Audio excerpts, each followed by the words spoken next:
നമസ്കാരം. നമ്മളിപ്പോൾ ഉള്ളത് പത്തനംതിട്ട ജില്ലയിൽ വല്ലപ്പള്ളി എന്ന് പറയുന്ന സ്ഥലത്താണ്. ഇവിടെ ടൈറ്റസ് സാറിനും ഫാമിലിക്ക് വേണ്ടിയിട്ട് നിർമ്മിച്ചിട്ടുള്ള 2000 സ്ക്വയർ ഫീറ്റ് വീട്ടിലാണ് നമ്മളുള്ളത്. ഇവിടെയുള്ള എല്ലാ ലൈറ്റ് ഫിറ്റിങ്സുകളും ആയിക്കോട്ടെ, ഡെക്കോർ ഐറ്റംസ് ആയിക്കോട്ടെ, എല്ലാം ഡെക്കോ ബോക്സിൻ്റെ കൺസൾട്ടൻസി വഴിയാണ് ഇവർ പർച്ചേസ് ചെയ്തിരിക്കുന്നത്.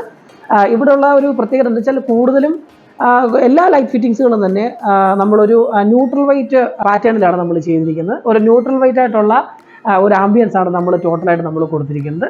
എല്ലാത്തിലും നമ്മൾ കോബ് ലൈറ്റുകളാണ്, അത് ചിപ്പ് ഓൺ ബോർഡ് എന്ന് പറഞ്ഞ ടെക്നോളജി വെച്ചിട്ടുള്ള സിലിണ്ടർ കോബ് ലൈറ്റുകളാണ് നമ്മളിവിടെ യൂസ് ചെയ്തിരിക്കുന്നത്. നമുക്കതിൻ്റെ ജസ്റ്റ് കാഴ്ചകളൊക്കെ ഒന്ന് കാണാം. അതുകൂടാണ്ട് ആ ലൈറ്റ് ഫിറ്റിങ്സിൻ്റെ പുതിയ പ്രൊഡക്റ്റുകൾ എങ്ങനെയാണ് അതിൻ്റെ അപ്ഡേഷനൊക്കെ നമുക്കൊന്ന് കാണാം.